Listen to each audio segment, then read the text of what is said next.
Hey, I gotta give you the inside scoop. There's this hot new lesbian on After Ellen. Her name's Michelle. You should go check her out. Don't tell him I sent you.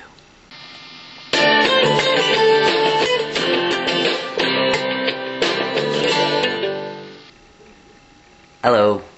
It's Friday again. These days come so fast. Friday has definitely become my favorite day though, and if it gets loud during my video, I'm sorry. There's a huge storm happening, April showers here in Texas, and there's been lightning and thundering all morning, and I have 3 huge bay windows in my room, so it gets a little windy. So if that interrupts us, I'm extremely sorry. So on to the questions. This week is about the next step after coming out, which I know could probably be awkward for all of us, and probably was.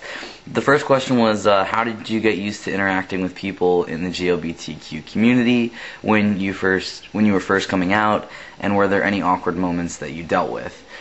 Coming out twice, I guess I have a lot to talk about.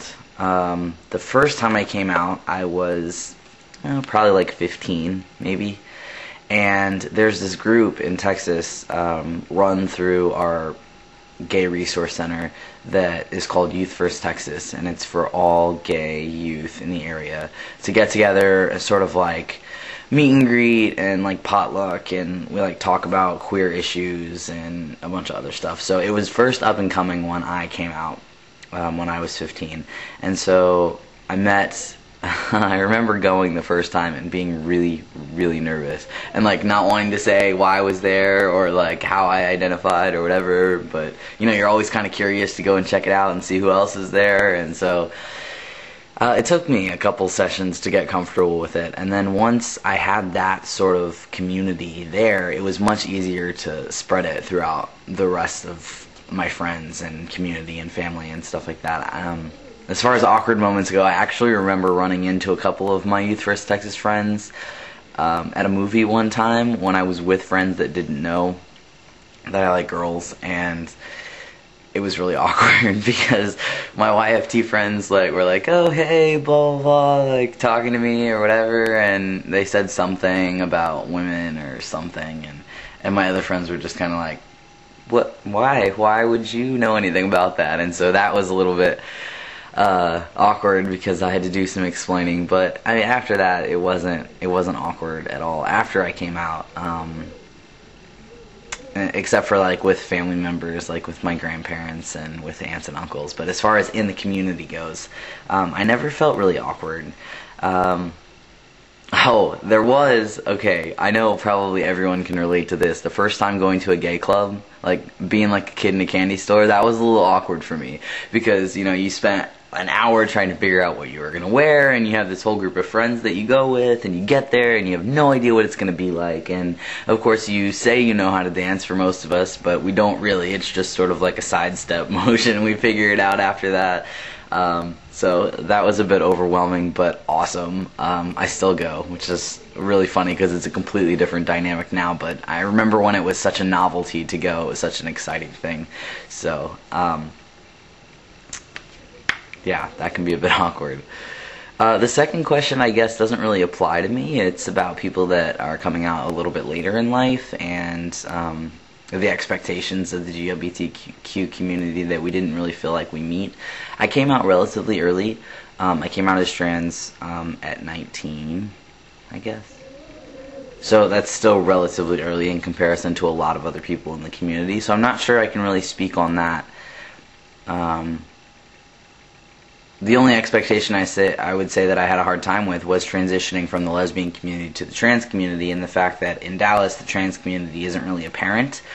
Most people don't know anything about it, and we're kind of hidden in pockets around the metropolitan area. So it took a while to kind of create my own niche and to get everyone comfortable with it. And then the last question is, was the pressure to conform to queer culture an added stress or an opportunity to find a niche in a community, or a little of both? Definitely a little of both. more so the opportunity to find your own spot in the community, because regardless of if I was coming out as a lesbian or coming out as trans or during my transition or any time that I just feel insecure or unsure, I go to a gay-friendly place. I go hang out with friends, or I go to the club, or I hang out on the strip, or I go to a coffee shop, or I just feel at home, you know, with queer people. And not to say that I don't feel at home with some others, but definitely as a whole it's a lot more apparent in the queer community. So there was never really an added pressure for me to conform to the culture. Although in high school, you know, you're always like worried about what other people think of you and how you dress and how you look and what people are saying and stuff like that. And so I definitely was involved with the whole fad of like dress and style and cargo shorts and Converse, and you dress like this and you hang out like this and you walk like this, and it's overrated. It's overrated. If you have a style that you like, you should totally go for it, because whatever style is cool at the moment won't be cool next year, and you just look like a dork conforming. So go with what works for you, because I can tell you that there were a lot of outfits that really didn't work for me.